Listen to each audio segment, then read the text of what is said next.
Every business has a cost. It does not matter what business it is. It has a certain cost. Costs can vary from one business to another. Cost is also effort. Cost could be rent. Cost could be inventory. Cost could be the expertise you have to hire. It could be so many things, right? Even interest rate could be potentially cost. Now, the question is, what is the cost of trading? It's important to know the cost of trading because in any business, if you cannot overcome the cost of trading, you will not be able to have a good business. So any business you have out there, it has a certain cost that you have to overcome in order to make revenue on it. And it's not only reflected in revenue and profit, but it's also reflected in terms of effort. So for example, if you're in the business, working 18-hour days, and you might as well, and you could potentially go and work for somebody, then you've done nothing because your time, you giving it away, and it's just not worth it. So this is something to think about, or maybe potentially improve the business. Now, in trading, there is also a cost, but it's a very unseen cost. And this is what a lot of people don't take into consideration. So let's see what they do take into consideration, right? They take into consideration the cost of commission. So every time you make a transaction, there's a certain cost that's associated with it, right? And it has to be a reasonable cost relative to the amount of transactions that you do. The second cost is time. You sit in front of the screen and you want to find opportunities in the marketplace. It means that you cannot do anything else. And if you cannot do anything else, then you have to be sure that the venture is actually profitable for you, right? But there's also another cost, and this is a cost that nobody talks about. It's the cost of regret, right? This is one cost of trading, and the other cost is doubt. And if a trader cannot overcome these two costs, they'll never make it to the next level of trading. Meaning that if you cannot overcome the fact that there will be many trades that you regret doing, there will be many trades. Now, it does not mean that you made a mistake in trading. It will be just regret that you took the transaction. You can have all the stars line up. You can have all your technical analysis, all the indicators, everything is lined up, and you entered the trade and you lost. Now, a lot of people, will say, I shouldn't have done this trade, and they'll regret. And yes, on hindsight, you shouldn't have taken the trade. But the reality is that if that's what stops you moving forward and taking the next trade and creating doubt in your head, that's exactly what's going to stop you from being a trader. The real cost of being a trader, again, is having doubts and regrets. And it's a constant battle, and it does not go away. Now, the successful traders, what they have realized that, okay, they regret taking the trade. It's a natural feeling. Obviously, nobody likes losing. They get it, right? But but they still overcome that, and they're able to push through with their method. And they just understood that there will be many days that they'll feel like that, right? Now, it doesn't stop them from anything, and it doesn't create a bigger cloud, above them. What do I mean by that? So let's say somebody had an unsuccessful day, he regrets taking every single trade that he took, right? He should have quit way before, but the method, right? The method said to take a trade. He had to be disciplined and took the trade. But the difference between an amateur and a professional is that the amateur, or the beginner, I should say, I don't like to call people amateurs, sounds a little bit like I'm putting them down, but amateurs are amateurs, it's just a beginner, right? So just a phrase, just a term. So essentially, the beginners have this cloud of doubt over their head. They have this why have I done it? I should have done things better. I should have looked better at the charts. It's obvious, but they don't realize that trading is a business where you can do everything right and still lose. Now, does not mean that you will lose in the long run, but on a per trade basis, you could do everything right and still lose. And if you have this huge doubt, this cloud of doubt over your head in the next, in the next session for the next trade, then you're just hesitant. Then you can't overcome it. Then you just becoming some sort of a psychological knot of issues that you cannot overcome. So what you have to do is really understand that doubt and regret are two factors that will always be there in trading. And again, I want to emphasize, the professional who regret taking a trade, right, they don't regret it because they think they could have done better, that they could have filtered it better, they could have looked at it with a different eyes on a per trade basis. Again, they could look at their overall method or what they've done that day or every single, but they don't microanalyze every single trade and say, what could I have done better? And then the next trade, what could I have done better? It's just going to drive you nuts. That's what it is. And at the same time, you have to also move forward, right? You have to move forward and say, okay, what can I do? I took this trade. It didn't work out. It's part of the cost of the market. So I think balancing those two things of doubt and regret, and you head to the point where it's constructive, where you have a good interaction between those two things. Let me give you an example. So let's say that you took a trade and you lost. Obviously, you regret. Okay, now you have regret that you took the trade. Okay, but you don't look at it from a standpoint of, I'm dumb. I should have known better. That doesn't help any analysis. But if you see that you have many trades that you regret, you can have a different approach. You can say, okay, you know what? What am I doing wrong?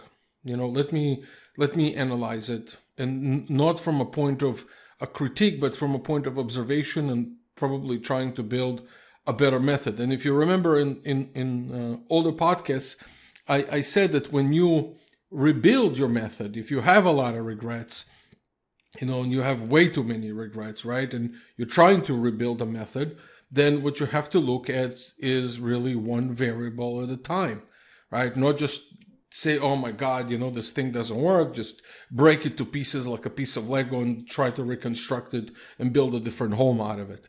It doesn't work that way. So again, if you actually have good trades and bad trades and everything else in between, just remember you will have regret. Don't turn your regret into a huge cloud of doubt that will impair and will paralyze your future trades.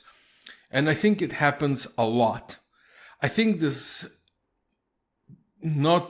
don't think a lot of people have explained to someone, and well, I shouldn't say that I'm some sort of a righteous guy and I'm the only one who discovered this concept of regret in trading.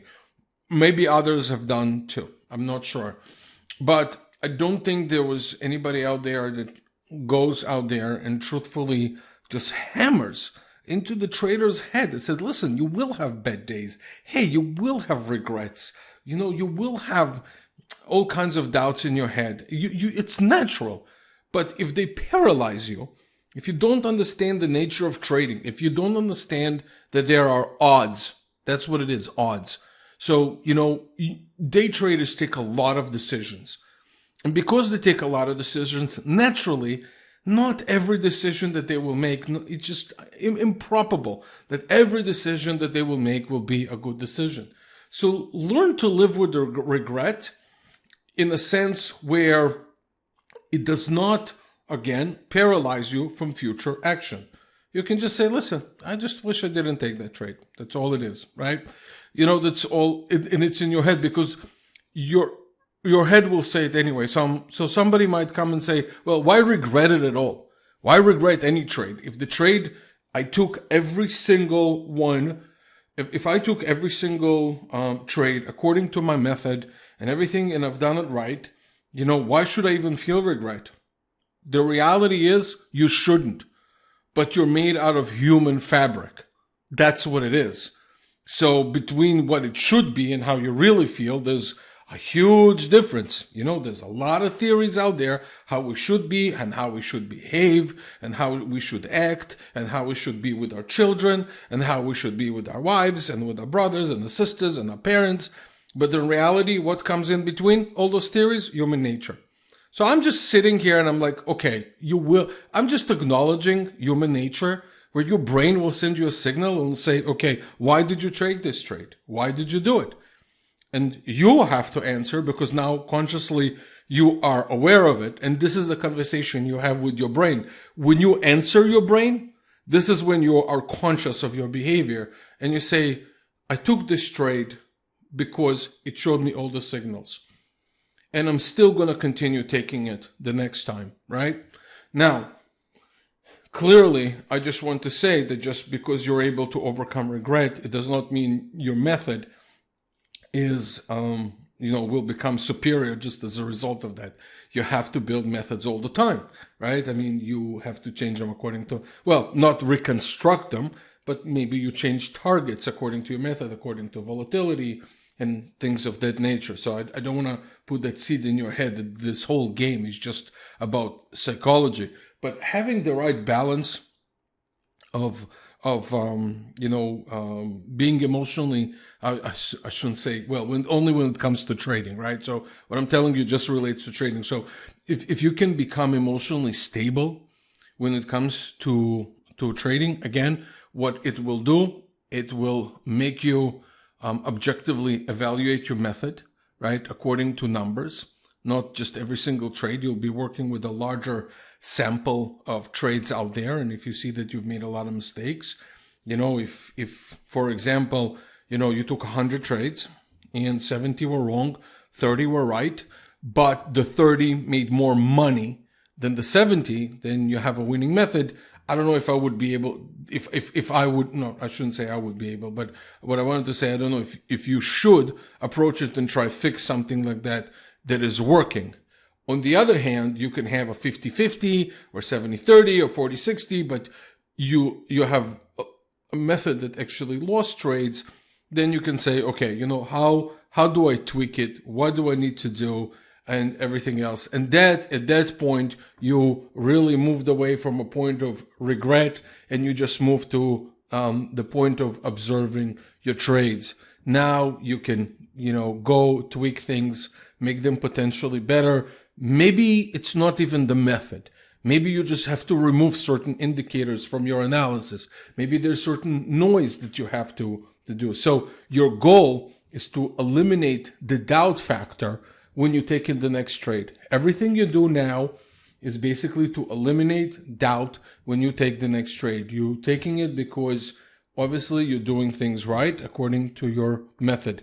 And even if the last 9 trades before that were not so great and they involve sort of your brain sending you this regret thing, your comment back should be, well, brain, listen, I did things right, and the method is still working long term.